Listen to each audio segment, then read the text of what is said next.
Ladies and gentlemen, thank you for joining us in this comprehensive briefing on the recent developments in the ongoing conflict between the Ethiopian National Defense Forces, ENDF, and Amhara Fano forces within the Amhara region. We have gathered information from various sources, and in this video, we aim to provide you with the latest updates on the intense fighting in different areas.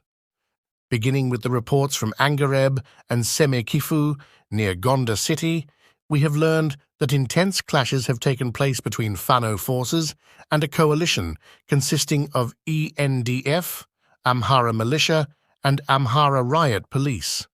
The situation remains tense in this strategic location, and the details of the engagements are still emerging. Moving to Atat near Kibero Meda, Azezo, situated in Gonda, reports indicate that ENDF soldiers stationed at checkpoints were ambushed. This signifies a challenging and unpredictable environment in the region, with both sides resorting to strategic maneuvers to gain the upper hand. In Teda, Gonda city, Fano forces reportedly ambushed a police station, resulting in significant losses, including the tragic deaths of 3 Amhara riot police officers. This underscores the severity of the confrontations and the toll it is taking on local law enforcement. Now, turning our attention to Maxinit, Gonda Zuria, situated in Gonda, we have received distressing information that Fano forces ambushed an ENDF camp, leading to the unfortunate loss of 15 Amhara militias and 1 Amhara Fano member. These incidents highlight the high human cost associated with the ongoing hostilities in the region. In Gadebi, Vogera County, also situated in Gonda, a 3-hour-long intense fighting occurred between Fano forces, Amhara militias, and Amhara riot police. In a significant development, Fano forces managed to successfully free 25 imprisoned Fano members during the confrontations. This showcases the complexity of the conflict and the various objectives pursued by the involved parties. In Aimba, near Metema, situated in Gonda, reports indicate that intense fighting has erupted, leading to the unfortunate loss of 10 Amhara militias. The severity of the clashes underscores the volatile nature of the conflict in this particular region. Moving on to Chandiba near Chilga, situated in Gonda, we have received reports that Fano forces initiated an attack on an NDF camp. However, the extent of casualties resulting from this engagement remains unknown at this time. This uncertainty adds to the complexity and challenges in assessing the overall impact of the conflict.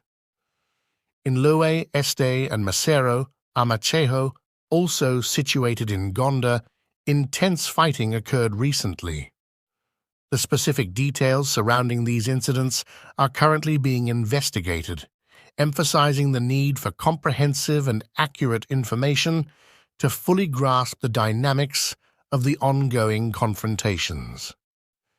Shifting our focus to Mota, situated in eastern Gojam on Saturday, intense fighting took place, resulting in the unfortunate death of 7 Amhara militias and several Fano soldiers sustaining injuries.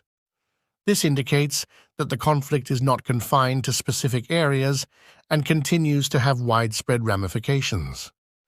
In a significant development at Gonda Airport, it has been reported that Prime Minister Abiy Ahmed has ordered the deployment of additional ENDF soldiers via planes and helicopters.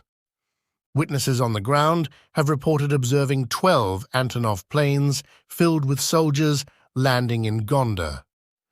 This move suggests a strategic escalation in response to the evolving dynamics of the conflict in the region.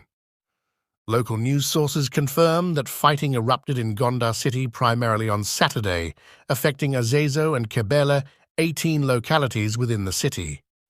Unfortunately, complete calm has yet to be restored, and the clashes have had significant repercussions on the lives of the residents.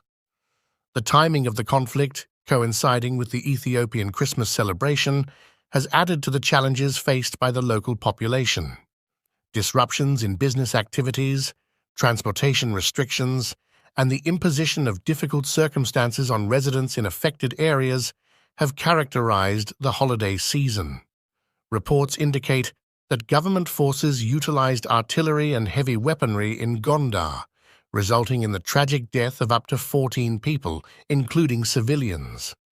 The historical significance of Gondar as a prominent tourist destination in the region adds gravity to the situation. Allegedly, officials from the ruling Prosperity Party fled the city, seeking refuge in military camps belonging to the defense force stationed in the area, according to local sources.